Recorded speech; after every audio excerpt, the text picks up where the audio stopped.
মুক্তিযোদ্ধাদের পক্ষ থেকে অবিলম্বে এখনই খুনি হাসিনার সরকারের পদত্যাগ দাবি করছি। বিগত এই কদিনে অনেক তামাশা করেছেন। আমরা বলেছিলাম আগে আমরা জান দিব, কিন্তু তারা নিজেরাই জান দিল। এখন আমরা সামনের দিনে তাদের জানি আর জান না দিতে হয়, আমরা জান দিতে প্রস্তুত তাদের সাথে। যারা ভুয়া মুক্তিযোদ্ধা 71 মুক্তিযোদ্ধা করে নাই, তারা আজকে আওয়ামী লীগের পক্ষে, হাসিনার পক্ষে। সুতরাং সারা দেশের বাংলাদেশের মুক্তিযোদ্ধারা যারা দেশ স্বাধীন করেছে, তারা আজকে জনতা ছাত্রদের পক্ষে। এই কথা আমরা বলতে পারি আপনাদেরকে, আমরা হাত দিয়া গল করে হাত দিয়া। যে পর্যন্ত ছাত্রদের এই দাবি, আমাদের জনগণের ভোটারদের দাবি মানে না হইবে, সে পর্যন্ত হাসিনার পতনের পর্যন্ত আমরা শেষ পর্যন্ত দিয়ে আবার রক্ত দিয়ে আমরা মাঠে থাকবো ইনশাআল্লাহ। আমরা মুক্তিযোদ্ধারা কোনো কোটা চাই না, তবু আপনারা এই কোমলমতি শিশুদের বুকে গুলি করিয়েন না।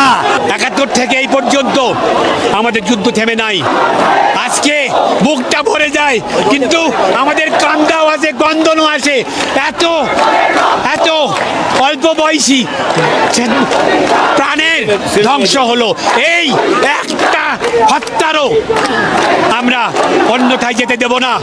আমরা 71-এ যেই যুদ্ধ শেষ করতে পারি নাই, আমরা এই আমাদের কোমলমতি ছাত্রছাত্রীদের, শিক্ষার্থীদের মাধ্যমে সেটা আমরা ইনশাআল্লাহ পূরণ করব। আমরা এই মুহূর্তে ঘোষণা করছি, সারা দেশে যে সমস্ত মুক্তিযোদ্ধারা 71-এর রণাঙ্গনের মুক্তিযোদ্ধারা এখনো বেঁচে আছে, তাদেরকে করজোরে অনুরোধ করব, আপনারা এই কোমলমতি ছাত্রদের পাশে এসে দাঁড়ান। আমরা দাঁড়িয়েছি, ওদের পথপ্রদর্শকের ভূমিকায় আপনারা দাঁড়ান। আমরা দাঁড়িয়েছি, আমাদের পাশে এসে দাঁড়ান। আমরা খুনি হাসিনার পতন চাই। 1971 সালের রণাঙ্গনের মুক্তিযোদ্ধারা আমরা আজকে একত্রিত হয়ে কোমলমতি ছাত্রদের সাথে একত্রিত ঘোষণা করছি এবং তাদের রক্তের বদলা চাই। শেখ হাসিনা, এখনো সময় আছে, তুমি নীরব হও। এখনোই তুমি পদত্যাগ করো, আর তুমি এই দেশের রক্ত ঝরাবে না। তোমার রক্তের বন্যা আমাদের আর বুকে লাগাও না। এই সরকার নানান রকম নাটক করে আজকে কোথায় নিয়ে গেছে, যে গত 2 সপ্তাহে তারা কয়েকশো শিশু সন্তানকে, আমাদের বাচ্চাদেরকে তারা বুকের মধ্যে গুলি করে হত্যা করেছে আমাদের টাকার গুলি দিয়ে। আমরা এর প্রতিবাদ জানাচ্ছি। আমরা আজকে আবু সাঈদ যেইভাবে দেখিয়ে দিয়েছে, তার সিনা টান টান করে আমাদের লজ্জায় পড়েছি। আমরা আজকে সিনা টান টান করবো। আসো, আমাদের বুকে গুলি মারো।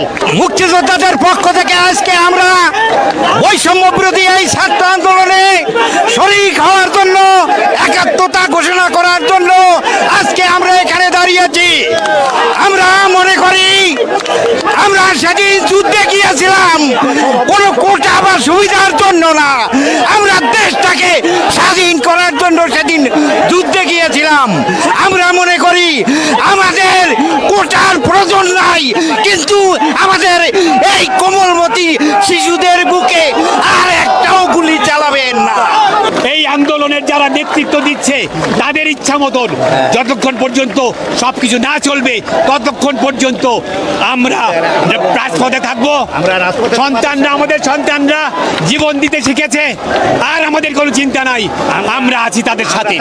এই দেশের ছাত্র ছাত্রীদেরকে তুমি আর একটা গুলি চালাবে না। আমরা অনেক সহ্য করেছি, এখন ধৈর্যের বাঁধ ভেঙে গেছে। আমরা সবাই মুক্তিযোদ্ধারা একত্রিত হয়ে আজকে এই শহীদ মিনারের সামনে এসে ছাত্র জনতার সামনে সম্মুখীন হয়েছি। এই দেশে আর যেন কোনো গুলি চলে না। পুলিশ বাহিনীকে হুঁশিয়ার করে বলছি, আপনারা সবাই নিরপেক্ষ হন। ভারত হইতে সাবধান, ভারত থেকে সাবধান, রড থেকে সাবধান। এটা চেষ্টা করবে এই আন্দোলনকে অন্য খাতে নিয়ে যেতে, কিন্তু আপনারা এতদিন পর্যন্ত যা দেখিয়ে দিয়েছেন, দিতে পারবে না। এবং আমরা আছি আপনাদের সাথে। আমরা ভাবি নাই আমাদের সন্তানরা এইভাবে নামবে, এইভাবে তারা 71-এর মতন জান দিতে প্রস্তুত থাকবে। আমাদেরকে তারা এই অভিভূত করেছে। আমরা তাদের কাছে কৃতজ্ঞ মুক্তিযোদ্ধা হিসেবে। আমরা তাদের সাথে একাত্ম ঘোষণা করি।